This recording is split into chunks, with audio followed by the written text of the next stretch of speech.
Brother Ron, and welcome to We All Be News Radio and TV, the news-free Dixie for the 21st century.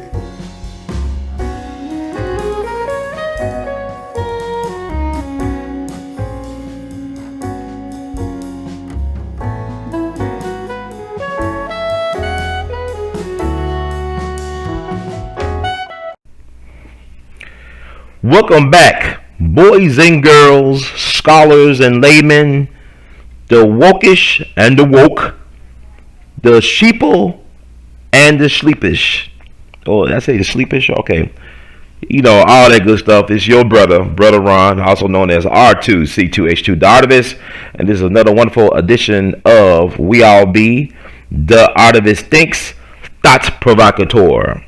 This is your man, your guy of the hour, bring you the info you can use. Because like our friend, the late great, my Jegna, our Jegna, Baba Dick Gregory would say, information is power, good information is good power, bad information is bad power, and like I say, your brother Ron, R2C2H2 the Artivist, knowledge is the currency of the universe. So thank you all for tuning in to another wonderful, infotaining, edutaining edition of this show.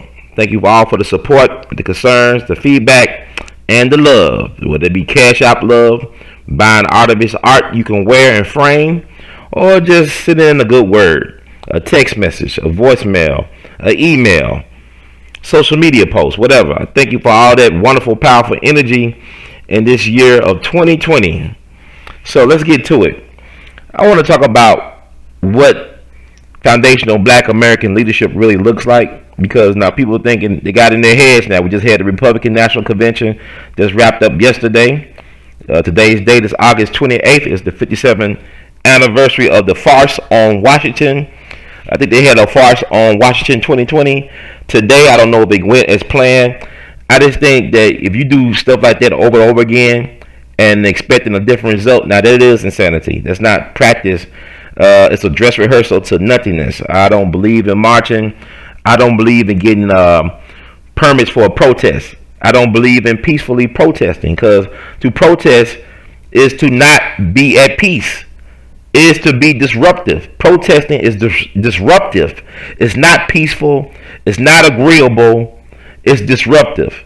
It's not business as usual. So I think we're just living in a crazy world. People attack me all the time. Like I said something that got people mad, you know, and they wasn't even focusing on what I was actually saying. I said something to the fact that if LeBron James cannot save his hairline, how can he save black people? Now, I did not criticize LeBron's stance on Black Lives Matter. I think it's commendable that he be outspoken about the hell that black folks are catching in this country right now. And yet you expect us to entertain you all. You know you all, the white folks. You expect us to entertain y'all while y'all shooting us in the back 7 times in front of our family. But we got to entertain y'all through the sports and to the entertainment comedy stuff. You know, we just the court justice. Like Brother Malcolm said, I didn't mean no disrespect to LeBron. I mean, his hairline is fading like a MJ fadeaway shot. You know, it's fading away. It's obvious. You know, he's trying to hold on to that, you know, hairline. He'll spray it on and all the stuff he does. And I say just shave it off. Like when Jordan was going bald early in his career, he just shaved it off. And it works. I think LeBron head ain't gonna look like Scottie Pippen head when he shaved it off. I don't think he got a raisinette head or a California raisin head. I think he'll be okay if he just shave it out. But people thought that I was being quote unquote petty and I was attacking LeBron. I was not attacking his stance. It's commendable. But what is that going to solve? You got a Congress that takes vacations while people are getting evicted from their homes. They can't find employment to support their lifestyle. So you got a Congress that takes breaks and they never deliver on the second stimulus check. And from my understanding, as I record this on August 28th, 2020, it's some people that have not still gotten the first stimulus check. So they playing with our lives, like we yo-yos, going up and down, round and round, in circles, whatever. You got me going in circles. So I was not even criticizing his take, his stand is commendable, and I applaud the other players and the other athletes in different sports following the lead of LeBron James. He is a leader. He's a leader. I don't think he's a general, right? But at the same time, sports don't change the world. Revolutions do. Sports do not change the world. Revolutions do. But we treat these sports like religion. And religion really is manipulation of people's emotional intelligence. It has nothing to do with logic. I don't debate people online or offline about their religious beliefs. It's fruitless, because when you believe something, it's not about what you know or what you can prove. It's about, I believe this, so to believe this is to suspend all type of logic and objectivity. And so I don't, to each his own. But with LeBron, I was not criticizing his activism, because people would say stuff like, well, what you doing for the community? I do a lot for the community. Just because I'm not a millionaire athlete that has a large platform, I mean, I'm not doing anything. It's like Baba Dick Gregory would tell us, no, athletes and entertainers never change the world. Everyday people like you and I, people that, it's funny to me that on these social media platforms, they be shadow banning me. YouTube be deleting my posts in my community section of my YouTube channel. They remove my videos on the suspect copyright strikes and other stuff, violations of so-called community guidelines. Why are you afraid of little old me? Because even a little thinking is a dangerous thing. So if you don't go with the program, it's like, people talking about Donald Trump is a dictator or whatever, that he's controlled by Russia. If he really was a dictator and he was controlled by Russia, he should be in the form of a Stalin. One of the first things Stalin would do when he took the reins of power, he was ruthless. He killed his way to the top. A lot of people believe that Lenin was assassinated. He was poisoned slowly over years. Then, Stalin took out Trotsky, another one of his comrades, one of the founders of Soviet Union. Some people believe even Stalin was poisoned, but one of the things he would do, he would have these purges where the first people he'll get rid of were who? The creative class of folks. The artists, the thinkers, the writers, the poets, the musicians who thought things in their own way, who wouldn't hold the company line or told the company line. He got rid of them. So a lot of these folks were put, banished to Siberia, concentration camp style, were murdered, executed. A lot of these folks ran from the Soviet Union and they came over to places like America. Think about Mark Rothko, the famous abstract artist, made his way to America. A couple like Mark Chagall, one of my favorite modern artists, made his way to America. Think about, I think Kandinsky got out of Russia while he still could. Russia with no love, And, it's interesting, but no, I was not criticizing LeBron. I'll just make it obvious that if the brother is trying to hold on to a hairline that does not exist, why is it his responsibility to try to save black people? And it's unrealistic, because sports does not or do not change the world. Revolutions do. Blood-filled revolutions. Like, we got this an idea that we're going to march our way. We're going to protest. We're going to hashtag our way to freedom. Black folk, we so lost. You ain't going to do that, because you look at what happened this past week, right? With the guy, the white boy, a deputy sheriff guy who think he's going to be a police officer, right? What's his name? Y'all know his name. The white guy that went off on people in Kenosha from Illinois. He made a lot of Illinois from Illinois. Find his name right quick. The guy, the Kyle Rittenhouse, right? I wrote something on my Facebook and social media outlets. I said, Kyle Rittenhouse and Dylan Roof are still alive, while Michael Johnson and Gavin Long are deader than Malcolm, Martin, and Megger put together. WTF is really going on, and where's NFAC? That's Grandmaster J. Is that Grandmaster J? Not Jailmaster J. That get confusing. Grandmaster J organization. The one that marched against Stonewall Mountain, Georgia on 4th of July. On the 4th of you lie. On the 4th of you knew that you lie. And he, came face to face with the law enforcement establishment in Louisville. Justice or for Breonna Taylor, which I think is, I already tell y'all already know how I feel about the Breonna Taylor situation. And you know how Judge Joe Brown feel about it. And it's the wrong battle for this moment, but I'm not going to talk about that right now. But where was the INFAC people? I call them INFAC. Where were they at in Kenosha, Wisconsin, when that went down? When that old boy, Rittenhouse, took out 2 Black Lives Matter protesters and wounded a third, where that person had to lose an arm. So, the police he tried to surrender to the police. They let him go. Let my killer go. Let my killer go. That's what they did. So, do we understand that it's systemic genocide against black people? Nobody else. People talking about people of color. No. Kamala Harris is people of color, and she always smiling when she talking about locking up black people. When people talking about, what do you think about locking up all these black people? She get all like she's getting off on it or something. Get off. She's like she getting off like she listens to a Prince song, making out with somebody. Like it's a fetish for her to lock up black people, and she's not black, she's a person of a color. We gotta stop saying she's black. If she don't claim it, she can't name it. If she doesn't claim it, she can't name it. So she's not black, and I'll have another thing about that as well. And we gotta look at all skin folk and kin folk, right? All skin folk and kin folk and black folks in high places don't really do too much for black people. It's been proven time and time again. So today we want to talk about an exception to the rule. I want to talk about the legacy of Marion S. Barry. Yes, mayor for life, his honor, the real his honor, mayor for life of Washington, D.C., real freedom fighter, first chairman of the Student Nonviolent Coordinating Committee. Actually got the job done, but people just know him as a disgraced former mayor and crackhead. That's what the popular mainstream, lamestream, fake news media wants you to believe about his legacy, that he was nothing but a crackhead. But truth be told, Marion Barry was a political genius, arguably the greatest mayor of color or black mayor this country ever produced. Yes, I said that. Even greater than Maynard Jackson down in Atlanta.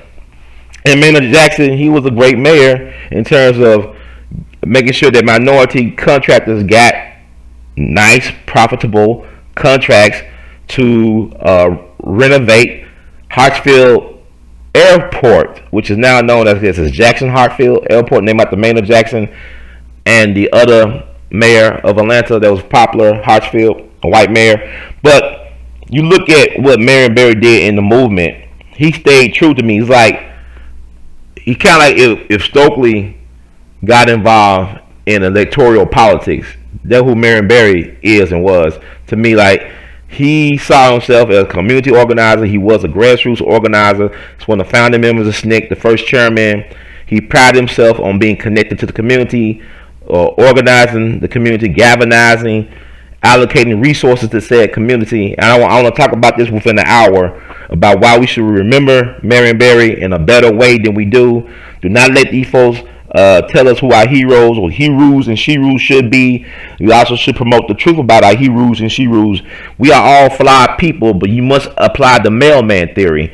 That's why I talk about, whereas when your mailman delivers your mail, do you follow the mailman on his or her route to her home to find out that maybe they might be a pedophile, they might be a crackhead, they might be an alcoholic, they may be abusing their spouse or children. You don't know, but their job is not to let you into their life, but to rather deliver your mail to you. And it's your job to go to that mailbox and get the mail and discern what is substantial, real mail versus junk mail.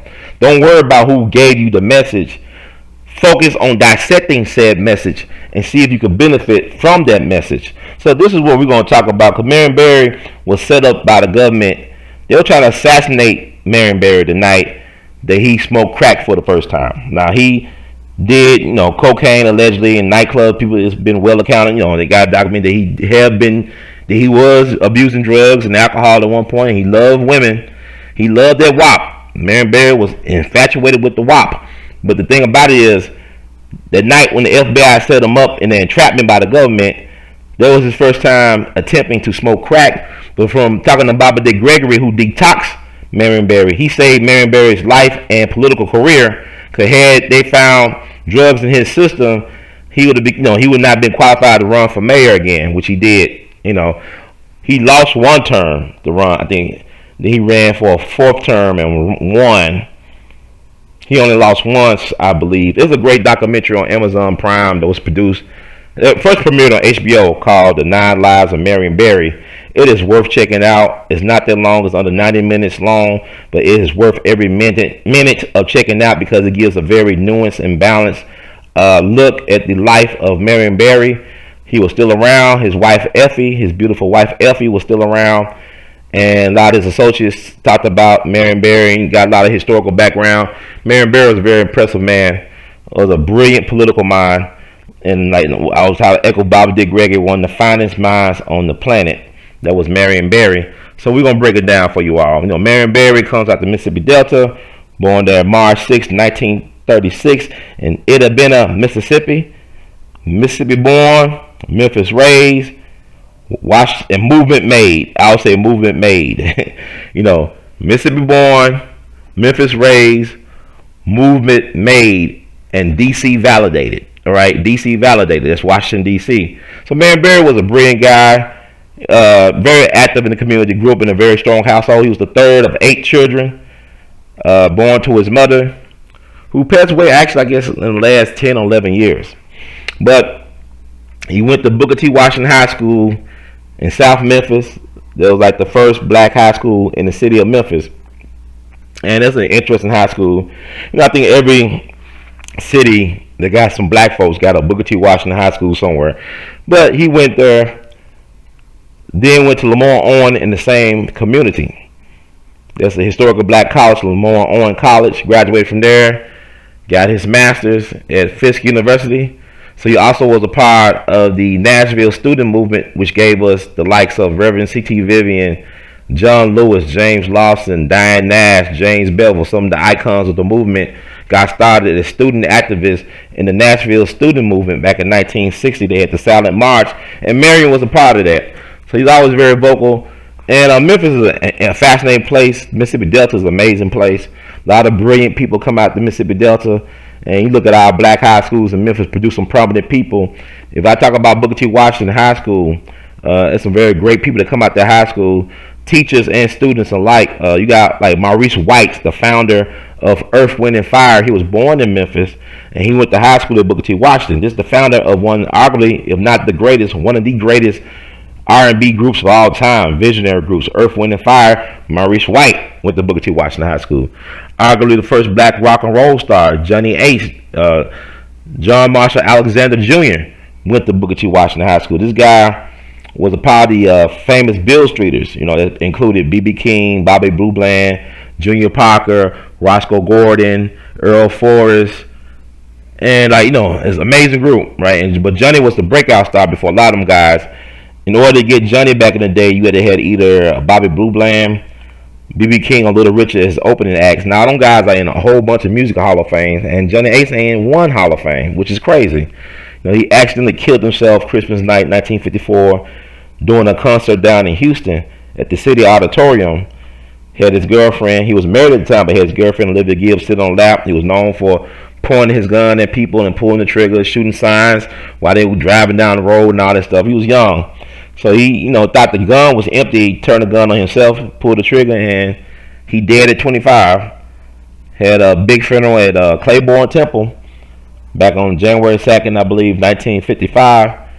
And he's the grandfather of Ledisi, the neo soul singer Ledisi. That's her grandfather. They kind of, you know, they favor if you look at pictures of them side by side.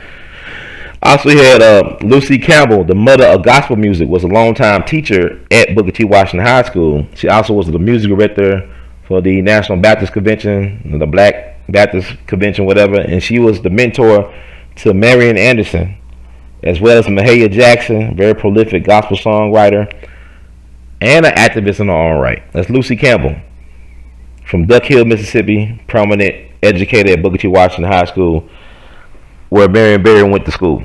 And so, I mean, it's amazing. I can't get enough. Memphis is an amazing place.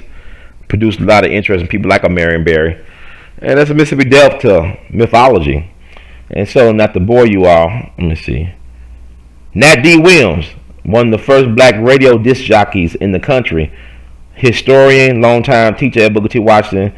He was a star of the first black radio format in the country. That's WDIA, which premiered back in 1948. That was the first black radio. Like when I talk about black radio, I mean radio that's geared towards a black audience. You know, it was white-owned radio station, whatever, but it was the first radio format in the country geared towards the black audience, to the black consumer. So that's Memphis. Memphis.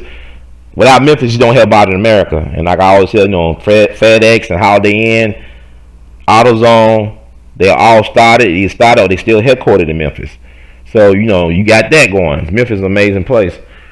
Even though the people in Memphis don't know that, and that's another story altogether. But Marion Barry comes out of that because he'd been in Memphis since he was 4 years old. They moved from Mississippi to Memphis. I think he was like 4 or 5.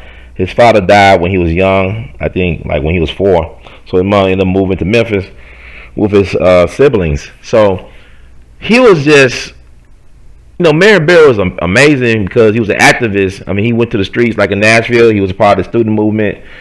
They would get beat up at the Woolworths counter.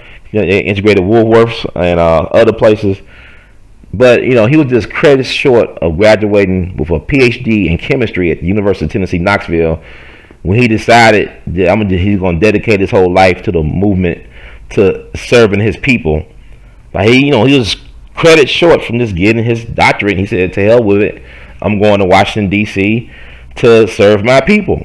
And so he went to Washington, D.C., very active in the streets. I say he was a grassroots organizer like no other, charismatic, articulate, passionate.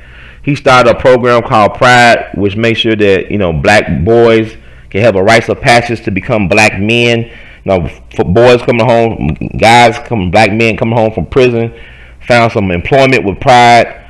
You know, juveniles, whatever, could find employment with Pride. He paid them guys money, and also he helped them to learn job skills and training. That Pride program provided job skills and training for black men, young black men. You had some of these guys went on becoming successful entrepreneurs, as well as a federal judge.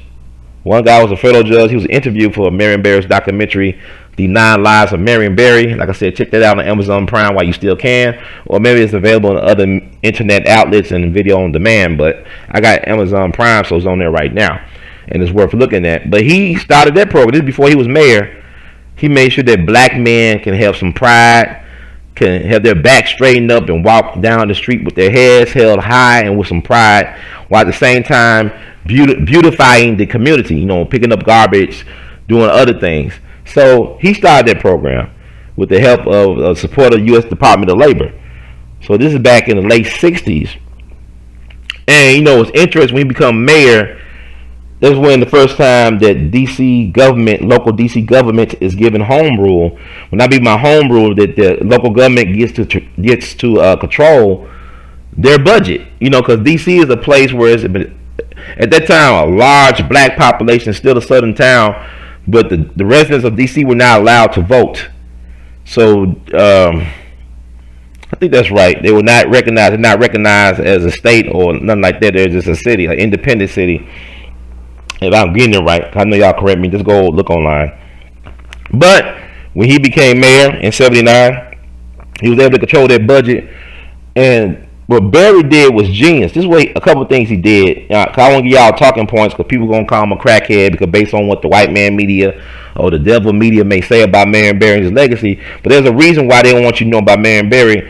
And no disrespect to John Lewis. They'll big up John Lewis. But what can you name any legislation that John Lewis passed with his name on it? Anything he did for his district back in Atlanta as far as job creation and safe neighborhoods?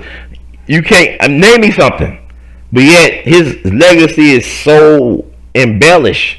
He done stuff. Don't get me wrong, but I'm saying what has John Lewis done in the last 55 years of his life that bears some significance outside the Edmund Pettus Bridge, outside of speaking at the March on Washington 57 years ago. What has he done that will warrant like so many different memorial homegoing services and all this fervor for him? So with Marion Barry, I can actually point to several things off the top of my head. And, you know, whatever you want to say about his personal life, people got personal lives. But, you know, like LeBron, like why is it that he got to be a good guy all the time? He's a human being. He got a right to his life. He has a right to be expressive of things, to be disappointed, to be angry. It's not fair to anybody to be acting like a robot 24/7. 24/7. You know that LMA. But anyway, Marion Barry made sure that young children had summer jobs. He didn't care how much money your mother or daddy made, what part of DC you lived in. He made sure that if children wanted jobs, they had jobs. Teenagers, right? So he made sure they got paid good. They had jobs. A lot of people were able to go to college, like Howard University, based on the money they were able to save working these summer jobs. And that's Marion Barry. So you go to DC today, and if you mention the name Marion Barry, one DC resident or whatever you meet, even some white ones, will say, hey, he made sure we had jobs in the summer so we could earn some money. And that enabled me to be the first person to go to school and graduate from college. So that's Marion Barry. He did that. He also made sure that the DC government did business with minority contractors, with minority run and owned businesses. He made sure that his government did business with those people, that they got, so many percentages of the contracts with the DC government.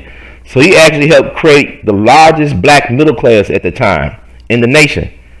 By him doing that, it helped to create the largest black middle class, in addition to hiring black people with well-paying jobs in the local government.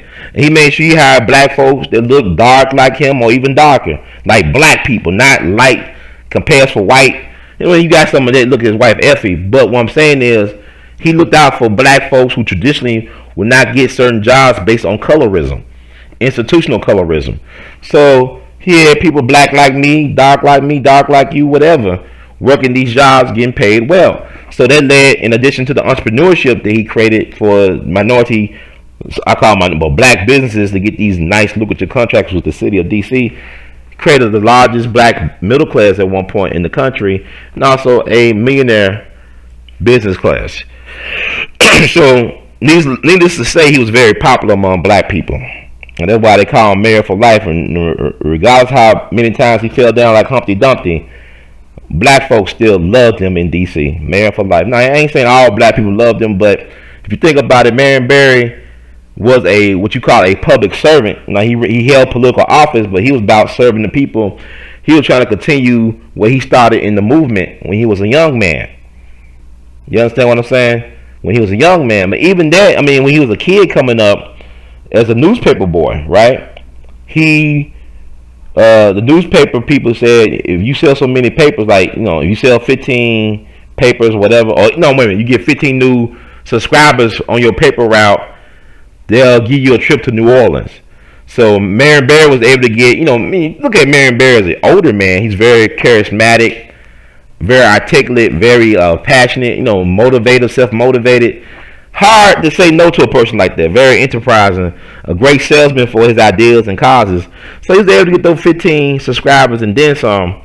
But the newspaper did not want to honor the deal because so many other black boys got 15 new subscribers as well. And the trip was to New Orleans, which was a segregated town. So they didn't want to pay for 2 buses to take kids down to New Orleans. So what Marion Barry did, him and his friends, they boycotted that route. Where the newspaper company finally gave in and sent them on a bus to St. Louis, sent the black boys to St. Louis for their reward. So he was good at the art of compromise, the art of the boycott, strikes, and stuff like that. So he knew how to organize at a young age. And you think about that was when he was a teenager. You think about the fact that the birthday of Fred Hampton Sr. is coming up August the 30th. They're having a big block party, I believe, in Maywood or somewhere in Chicago area to honor Chairman Fred. The movie's coming out, Judas and the Black Messiah, I believe, in 2021. I have no high expectations for it. I don't look to Hollywood for my history on my people. I do my research and talk to primary sources, and I put it out there for the people, and y'all decide for yourselves. But Fred Hampton was watched by the government started when he was like 14 or 15 years old. They were tapping his mama's phone, and his mom used to babysit Emmett Till. Emmett Till disappeared and was murdered today, 65 years ago, August 28th, down in Money, Mississippi. They found his body in the Tallahatchie River, and it is what it is. And this is what Marion Barry come out of, right? He's a son of the South, son of Mississippi, and it came out of that. So this is like amazing. A guy like this was able to be created character-wise, and now he's in D.C. when he's mayor, doing all these things to empower black people. Still being a good movement soldier. You know what I'm saying? Soldier. You know, soldier. Right? Okay. So then he made a lot of enemies. You make a lot of powerful enemies when you move the way Marion Barry moves. Even though he's a likable guy, everybody didn't like him. He made some powerful enemies. He scared the white establishment. Be honest with you, because he was too real.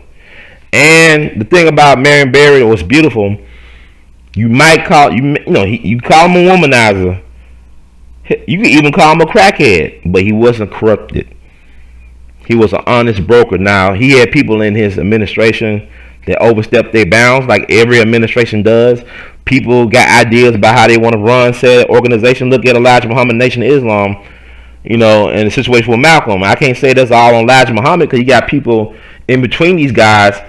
They got ideas about how things should be, and they might do things and might color the situation a certain way. Same thing with Marion Barry. You can't. I'm not, making an excuse, but you can't hold them accountable for everything individuals do at their position. He entrusts these folks to have not only his best interest, but the people's best interest. They were paid well, they was compensated well, so but people get greedy, as we seen with Sweetie Pies, with the Tim Norman situation. Allegedly, he killed his nephew Andre Montgomery, and then even collect on the insurance policy. And that's I want to do something on that as well. I've been doing my research on that, and I'll serve y'all with that. But he was too popular. Like, no matter how many scandals the establishments tried to fabricate or create around Marion, now he partook in drugs and women to a certain excess, but you look at the things he did in his office, he was not corrupt. Now, he was flawed as a person. His personal life was very flawed, but as a politician, he was not corrupt. He was not corrupt. He did right by the people as a public servant. So they had to set him up. So they set him up at the Vista Hotel, I believe, in D.C. I believe it was January 1990. He had this beautiful sister that was his side piece that was compromised by the government, in particular the Justice Department and the FBI, to set up Marion Barry, which she did. She brought that crack pipe, and luckily for Marion, he didn't get the full contact of said crack pipe because it was full with 100% pure heroin. Like Baba Dick Gregory talked about this on our show, on my show, the We All Be show, back about in 2014, around the time that Marion Barry made his transition as a righteous ancestor. Marion Barry died November 23rd, 2014. I'll say about 78, if I'm not mistaken.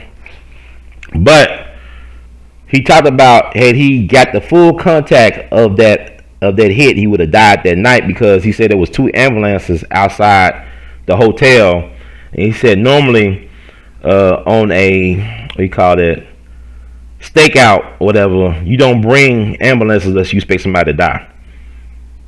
Like when they were setting them up on a raid, normally on a raid, you don't bring ambulances, let alone 2, unless you are expecting somebody to die.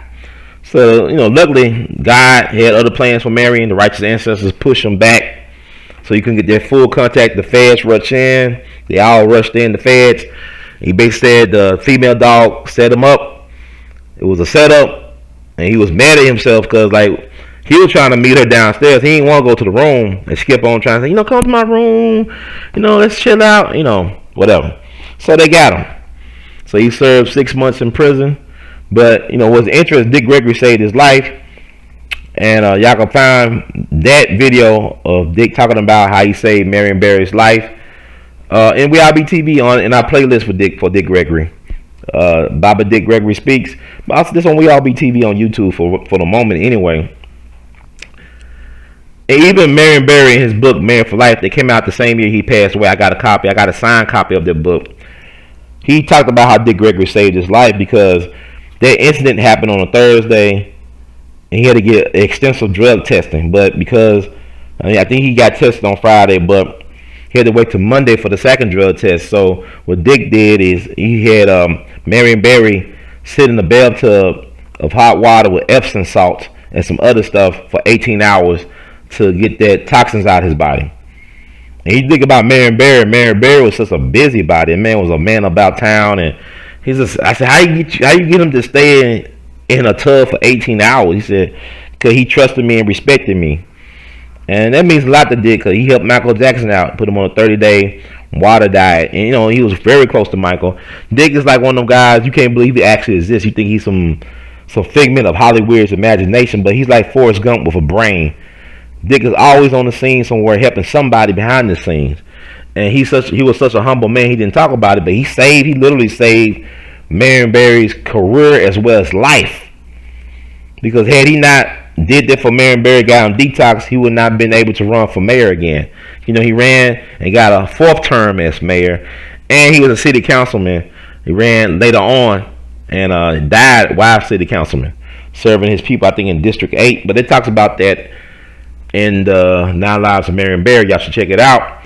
But the government, according to Dick, it spent $50 million to entrap this man. That's how afraid they were of Marion Barry, because he was too popular among black people.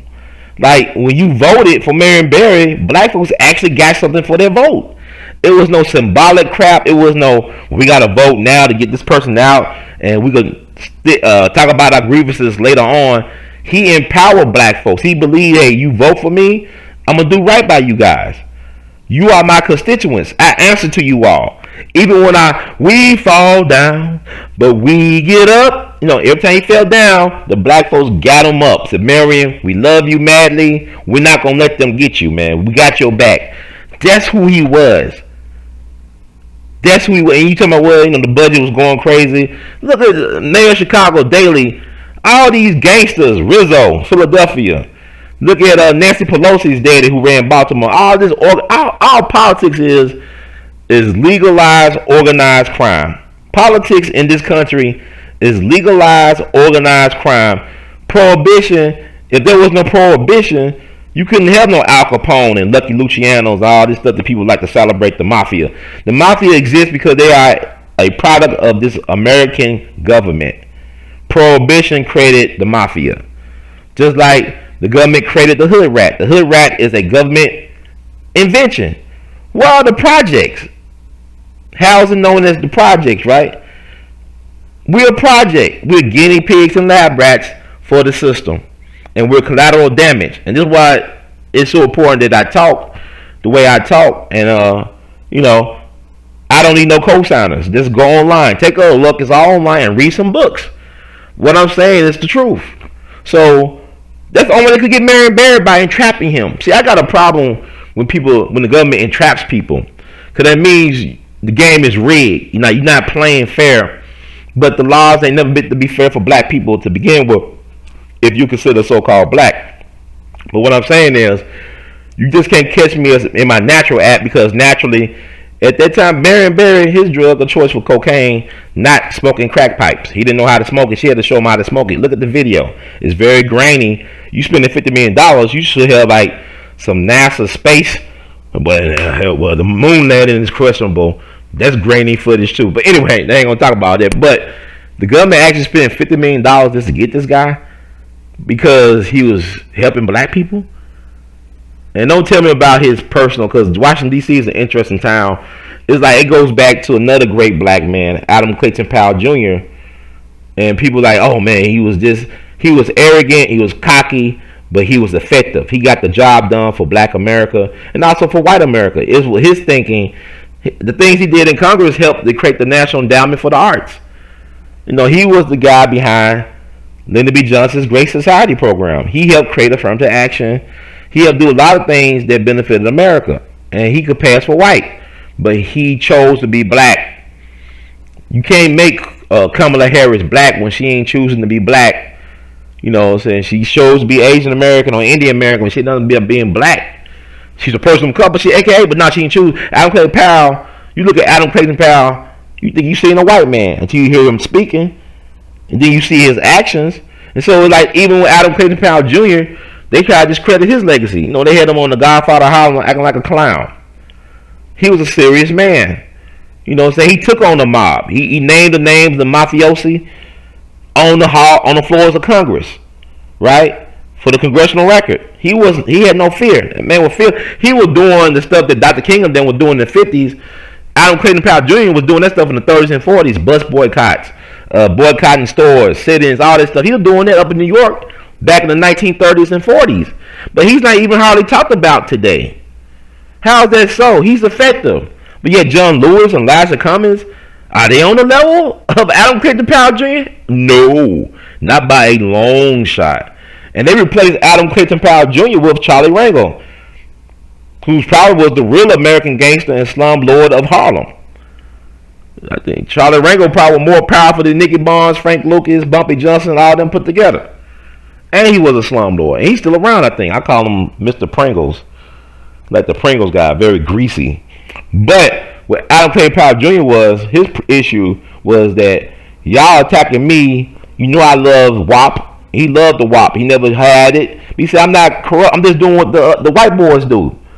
Like, y'all talking about me taking my secretary over to Europe for a vacation. A couple of my secretaries, you talking about me, my extramarital affairs, my flashy Jaguar, my flashy clothes, way I wear my stuff. But I'm honest. I'm transparent. You know what I'm saying? I'm not hiding it. But that's why they didn't like him, because, like, in a way, Adam Clayton Powell Jr. was like the Jack Johnson of politics, right? He was like the Jack Johnson of politics. And he put a fear in the white establishment, and he paid for it. And interesting to know that Adam Clayton Powell Jr., like Dr. King, both of these men were sons of prominent ministers in the black community, but they both chose to go their own way and do their own things. And they both died on the same day, 4 years apart. Dr. King died April 4th, 1968 in Memphis, Tennessee. Adam Clayton Powell Jr. died April 4th, 1972 in Bimini, down in the Bahamas, whatever. And they say he had cancer. They probably gave him the cancer. Who knows? He probably died of a broken heart because he got elected and they won't let him get seated in Congress. The last go around for Adam Clayton Powell Jr. And to me, when I think about Marion Barry, I compare him as being like a Willie Mays. The Willie Mays of black politics. Because Willie Mays, when he was on in his prime, you could make an argument there was nobody better than Willie Mays in his prime. But towards the end, he faltered. He stayed too long. He got old and tired. He started looking clumsy on the field.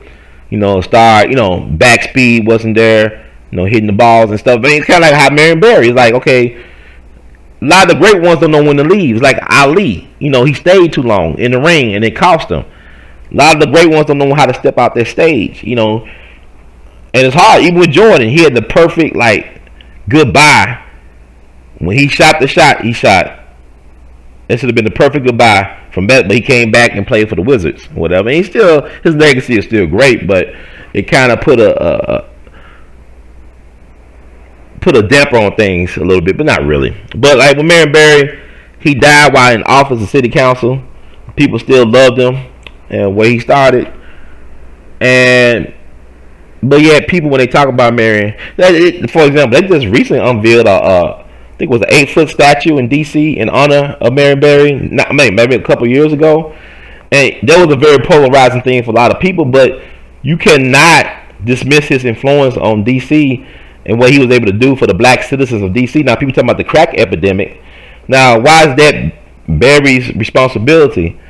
Because that's the nation's capital. Don't you find it weird that you had all these black folks dying in D.C. during the crack epidemic? They were called the murder capital, but that's the nation's capital. You got the FBI and CIA headquarters nearby. You got all this stuff, Secret Service. You got all this crack stuff running around. That lets you know that the biggest organized crime is the political establishment. They the real gangsters. They allow for the drug trade to do that and for black folks to be collateral damage. Gary Webb proved that, right? With his story, Dark Alliance. They did the movie Kill the Messenger. They destroyed his career and then they destroyed him. But he was on how the CIA flooded the black community, the black urban community, with drugs. So that's not Marion Barry's fault that drugs was rampant in D.C. during the 80s. We had George Bush, the vice president, Poppy Bush in office. Come on, man. Think about Barry Seal, the movie that Tom Cruise did called American Made. Barry Seal was running drugs and guns for the CIA since the late 50s, right? In his teens, going to Miami and Cuba from Baton Rouge, Louisiana. And then his officer at the time, the person he reported to was Danny Ferry. The guy, I think the guy's name was Ferry or Ferry. In the movie JFK, Oliver Stone movie JFK, the guy that Joe Pesci played with the weird eyebrows and the wig. That's who he answered to. Barry Seal became one of the youngest commercial airline pilots captains in the history of TWA at 24 years old, right? But it's alleged that he helped get the killers out of Dallas when they hit JFK back in November 22nd, 1963, that he actually flew the killers out of Dallas. That's the rumor, but he was moving drugs for the CIA from South America to Mena, Arkansas, the airport controlled by the CIA. Now, that movie American Made talked about that. It has Tom Cruise playing Barry Seal. Barry Seal was known as the Fat Man because he was fat. So that's really like, wow, Tom Cruise playing you. Wow, that's good for the ego. But he was dead. He was long dead by the time American Made came out because they killed him. He was killing a professional hit down, I believe, in Baton Rouge, outside of I think I want to say Goodwill or Salvation Army place. And why he was not protected? That's interesting. The killers were caught, but they said they had gotten orders from a guy dressed in U.S. military apparel or uniform. So you think about Oliver North, who's the real American gangster? Is it Ollie North or is it Frank Lucas? You think about that. But that was the 80s. But Barry Seal actually had a direct phone line to the vice president's office, which is George H.W. Bush, Papa Bush. So he had all types of connections. Bush was director of the CIA back in the 70s. So he had all types of connections. Barry Seal did. And I know HBO did a movie on Barry Seal too. I want to say Dennis Hopper was in it. Some other guy was in it that played a lot of movies. But anyway, y'all can find that movie of American Made, all this stuff. They talk about. So you cannot, and then who governor of Arkansas was at the time of Mena was Bill Clinton. So y'all should check out the Clinton Chronicles while you still can before they scrub everything off the internet, as they like to do now, the powers that be. But you can't blame the crack epidemic on Marion Barry. He didn't create that, but he was a victim of it as well. You see, they try to set him up and try to destroy his life and even kill him. The government was trying to kill him like they killed King, or they killed Malcolm. That's how they were so afraid of Marion Barry. But now, a lot of folks in black community, because you get your information from the enemy, y'all look down on Marion Barry. Marion Barry was a great man. That's why, also read his book, Mayor for Life. Like I said, he talks about Dick Gregory saving his life. And I had a chance to talk with Dick Gregory, Baba Dick Gregory, about that. And I got it out there for posterity for you all to enjoy and to understand. But he didn't say nothing about it until Marion Barry said something about it in his book. And Dick was proud. Dick helped so many people, man. He was trying to help Marvin Gaye around the time that Marvin Gaye was killed by his father. And I think Dick had some guilt about that, but Dick did his eulogy. He was a eulogist for Marvin Gaye, and he was real close to Michael Jackson. And he helped get John Lennon and Yoko Ono off of drugs, detox them. He was an amazing man. I can't say enough good things about Baba Dick Gregory. So I'm very blessed to have had some type of relationship with this man and help him get his message out to this day. Very much appreciated. But what's said about Marion Barry, you look at Kobe Bryant, 2020 is a horror movie, man. It's a comedy, but tragedy, and it's a horror movie. It's an amazing time to be alive. Amplify fear and anxieties around amok. But they killed Kobe. It was interesting. I know they murdered Kobe. I just can't prove it to you all, and it'll make a difference if I can prove it, because most murders go unsolved because they're hard to prove.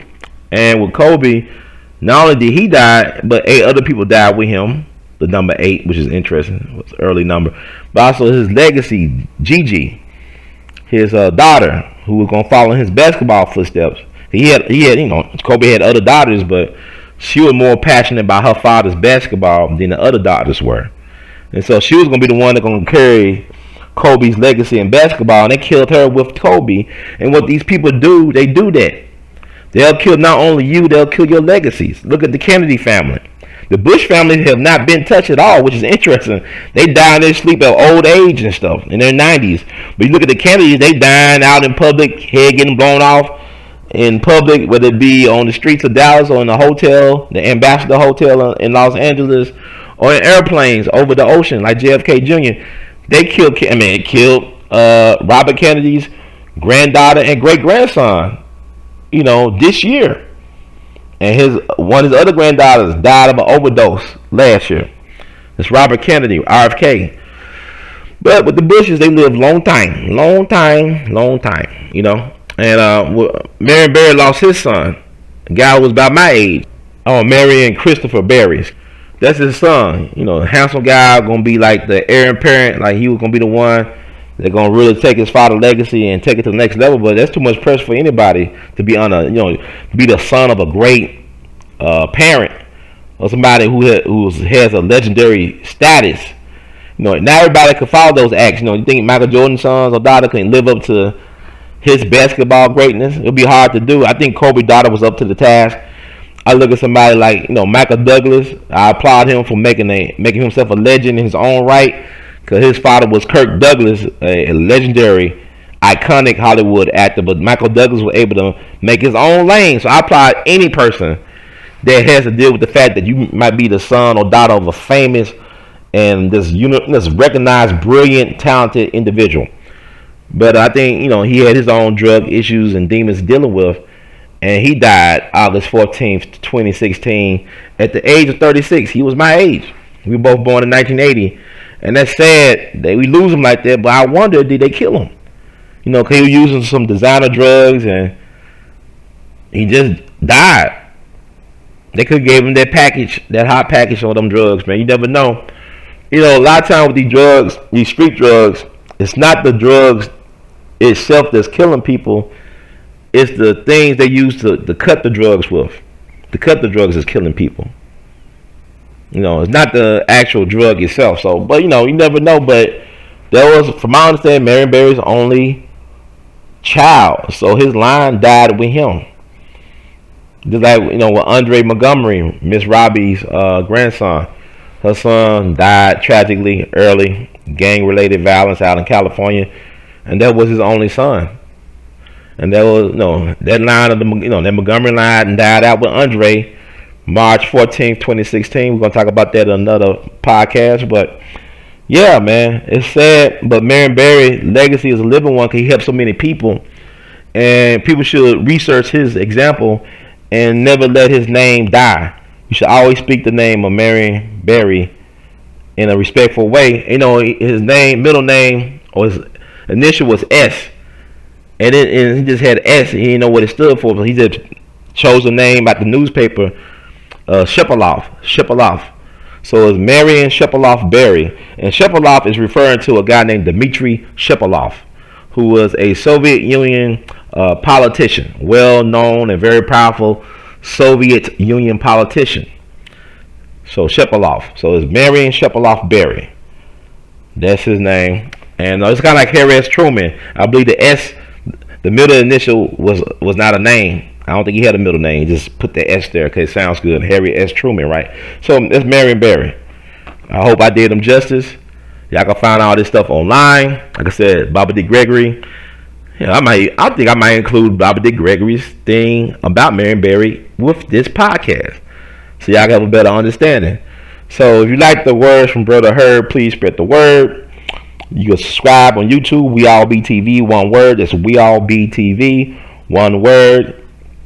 You can also cash app your support, $R2C2H2.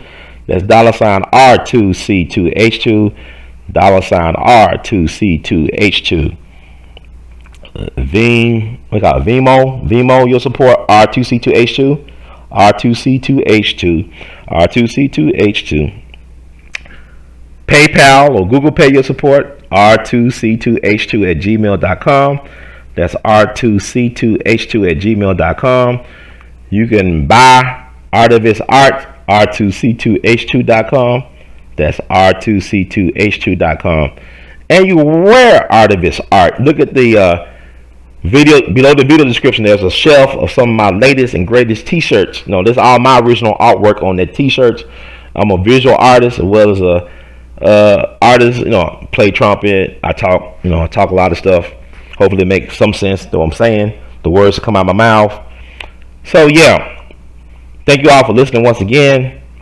In the words of the great Duke Ellington, we love you, Matinee.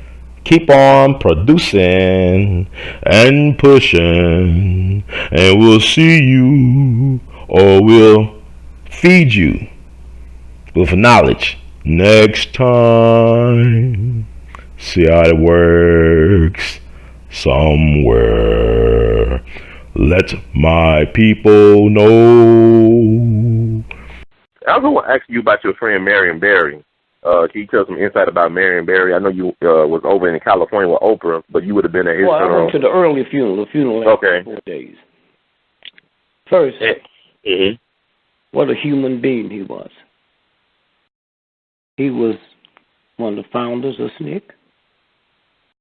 He was with that group of young folks that was out of Tennessee, 5th, Tennessee State. And that wasn't connected to the other civil rights movement. The NAACP was helping, but that was their thing. They walked into Five and Dime, Woolworths, and got beat down to the ground. They just sit there. And they kept on until a ruling came through. That changed all of that. Marion finished school, worked on his master's, his doctor's degree in chemistry. He stopped a couple of hours short to do full-time to the movement. He came here, and black folks saw the city being organized. It never had been. And so I had people ask me on the world, Marion Barry, for life. He said, all the things he's done. I said, wait a minute. All the things that Mayor Daley did, all the murders, Tammany Hall, they write books on that, movies in New York. How the mob ran Philadelphia. But all at once now, he ain't supposed to get in trouble. And I said, let me tell you something. Let me tell you this. And they love Marion Barry here because he was the first person, black or white, that started hiring dark-complected Negroes. That's what I talked about. Yes, sir. You could run his dead body and he'd win. He gave people jobs, youngsters, summer jobs, right? Now, here's what happened, and I need you to do this. I have somebody call you tomorrow. Marion Barry got a book out. You know about that, right? Yes, sir. And on page, it's either 204 or 240. Okay. I'll tell you what it says. So, Marion get busted at the Vista Hotel, right? When I get in town and started investigating it the next day, found out 2 ambulances were sitting out in front of the hotel. Now, you don't bring an ambulance on a raid unless you intend for somebody to get killed. The FBI spent $50 million trying to take him down, and they couldn't find nothing. He hadn't stole a nickel, a penny, right? Now, watch this now. So, that night, were you too young to see the film up in the room with him, that pipe? I saw it years later. Yeah, I was young. I was a little kid back then. Look at it again. He fell across the bed, and the pipe came out of his mouth, right? That's the way the universe will bless you. That pipe was 100% pure heroin. They was expecting to kill him. That's why the ambulance was outside. Wow. Okay? So now they bust him. Take him. It's a Thursday. They got to give him check for blood. Check his blood for drugs, right? Now, you have to do that 2 days in a row. So Thursday, he got busted. The first blood test was Friday. The next day, the government's closed down, Saturday and Sunday. Opens up Monday. So I came in town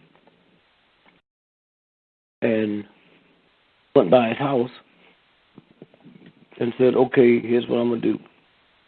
I got a procedure that'll clean all the drugs out your body. Out your body. Out your body. Do you know Carl Nelson? Yes, sir, the radio show journalist. You ever talk to him? No, sir. Huh? No, I never talked to him. I'll call you and give you his phone number. Yes, sir. Call him and tell him how much money we made cleaning athletes up from drugs. Okay, I'll ask. It starts at $30,000. Wow. Now listen to this now. Mm-hmm. So I come in and I put him in this tub of water, the procedure. Y'all can do it, get it for free. Mm-hmm. I put him in the bathtub, full of water, as hot as you could stand it. I put 13 boxes of Epsom salt. Wow. Okay? And those are the big pound boxes. You get in it, you stay for 18 hours. Because drugs is alkaline. And so it's an acid. Epsom salt is an alkaline. So it gets in there and beats up the acid, which means destroy the drugs. When he got out that tub, 18 hours later, he went in to take the other test, and they couldn't find nothing. That's why he could come out and run for mayor. Had that been there, that would have been a felony. Okay? Oh, so that's why he get the felony. I got you. Okay. In his book, I will call you tomorrow, tell you the name of it, and run get it, and I'll leave the page. I think it's Math for Life. Is this you can call it? Yeah, this is autobiography. Yeah, it came out this year. I got it. I'll get it. Okay, and then look up, I think it's either 204 or 204 or 204. I'll call you in the morning and leave it. And look where he says, Dick Gregory just came in to my surprise, and he said, what I'm fixing to do to you, you wish you was dead. 18 hours he's sitting there, and every hour you put another thing of Epsom salt in. I just can't imagine about like Marion Barry sitting still for anything for 18 hours. Huh? I can't imagine him sitting still for 18 hours for anything, Marion Barry. That's the respect you had for me. Wow. That's the respect you had for me. You know, I'm not going to come out there and trick him. Yes, sir. I know the FBI spent $50 million to set him up. And I knew that had that pipe not fell out of his mouth, he'd been dead. Wow.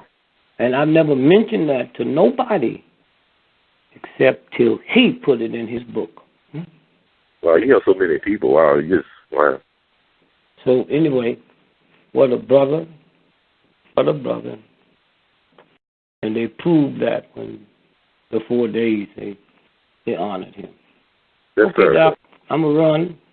I'll call you in the morning and give you the page of that book. And thank you much.